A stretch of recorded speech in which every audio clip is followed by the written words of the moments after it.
कार्यक्रमात आज ऐकूया भक्तीच्या वाटेवर प्रेमाचा वर्षाव करणाऱ्या संतांचं गुणगान करणारा कार्यक्रम संतांची गावी प्रेमाचा सुकाळ. संतांची या गावी प्रेमाचा सुकाळ. लेखन आणि निरूपण स्नेहा शिंदखेडे यांचं. प्रेमाचा सुकाळ.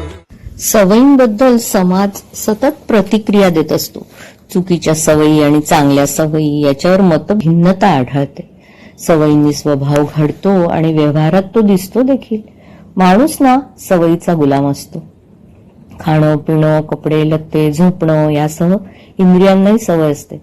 सकाळ झाली की पोट भूक लागली ही जाणीव करून देते. चहा मिळाला नाही तर डोकं दुखायला लागतं. पंखा नसेल तर झोप लागत नाही. याबरोबरच नको तिथे सल्ला देणं किंवा आपलं मत व्यक्त करणं ही देखील सवय आढळते. काही जण मात्र आपलं मत व्यक्त करायचं सांगून मौन व्रत स्वीकारतात. इंद्रिय मनाचं ऐकून शरण जातात आणि निमूटपणे सवयींची जोपासना करतात. सवयींचा माणसाला अभिमान असतो. ते एक प्रतिष्ठेचं लक्षण म्हणूनही समाजात मिरवलं जातं. पहाटे ब्रह्ममुहूर्ताला जागं होणं, सूर्योदयाच्या आत स्नान करणं, स्वच्छता पाळणं, आहाराची वेळ निश्चित असणं, वाचन लेखन यात सातत्य राखणं या सवयी सगळ्या उत्तमच आहेत. परंतु त्यांनी माणसाचा विकास साधेल असं कुठे? अध्यात्मामध्ये ना दोन मार्ग आहेत. एक श्रेयस आणि एक दुसरा प्रेयस. माणूस ऐहिक सुखाचं उद्दिष्ट समोर ठेवून जगत असतो तो प्रेयस मार्ग.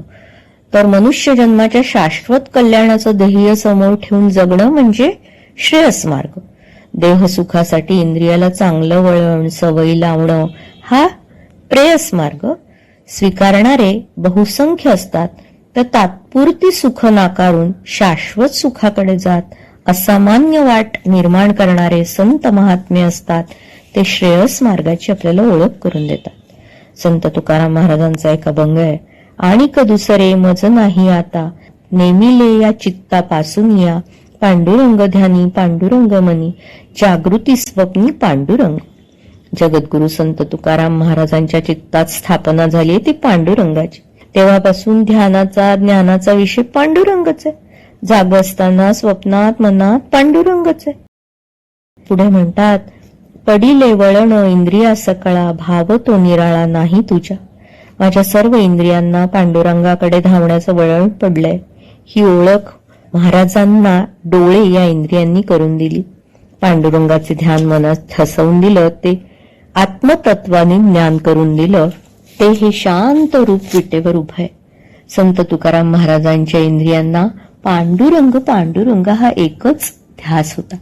एक दृष्टांत असा आहे की एकदा संत तुकाराम महाराजांची पत्नी आवली भाजीमध्ये मीठ घालायचं विसरली. महाराज शांतपणे जेवून उठले.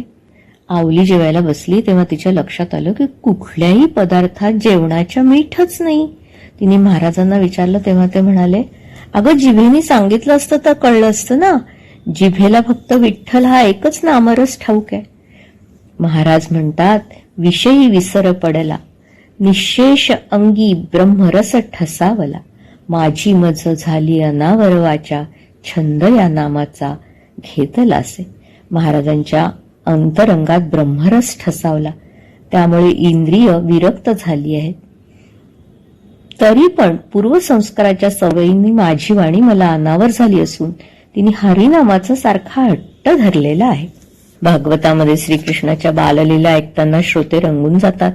एकदा एका गोपीकडे कन्हैया लोण्याची चोरी करायला गोप बालकांसह गेला. पाहतो तर काय उंच शिंक्यावर लोणी ठेवलेलं होतं. त्यावर एक छोटीशी घंटा बांधलेली होती. अर्थात शिंक्याला हात लावला की घंटा वाजू लागणार. चोरी पकडली जाणार. कन्हैया त्या घंटेला म्हणाला हे बघ भक्त देवळात आल्याची वर्दी तू देतेस सतत वाजत असते. आज मात्र गप्प बैस हं. घंटा हो म्हणाली. लोणी साऱ्या गोपाळांनी फस्त केलं. शेवटी छोटासा एक कण कृष्णाने काय ओठाला लावला की घंटा वाजू लागली. चोरी उघडकीला आली. कृष्ण म्हणाला अगं तुला म्हंटल ना आज शांत राहा तरीही तू. घंटा म्हणाली तसं नाही रे कान्हा. नैवेद्य दाखवला की वाजायची मला सवय आहे ना. तुझ्या मुखाला लोण्याचा कण लागला आणि मीही माझ्या नकळत वाजू लागले. सवय ही गतिशील असेल तर आत्मविकासाची वाट दाखवते. माणसांनी प्राणी पाळून त्यांच्याकडून युक्तिशक्ती वापरून कामं करून घ्यायला सुरुवात केली तेव्हा बैलाला वेसण, घोड्याला लगाम, हत्तीला अंकुश, उंटाला नकेल लावलं आणि स्वतःच्या ताब्यात ठेवलं. त्यामुळे मोठी मोठी कामं पशूंकडून होतात. बुद्धिमान माणसाने जर स्वतःच्या इंद्रियांना सैल न सोडता भगवंताच्या नामाचा छंद लावला तर ती सवय त्याला भक्तीच्या वाटेवरून सरळ परमार्थाच्या घरापाशी नेऊन सोडेल एवढं मात्र नक्की.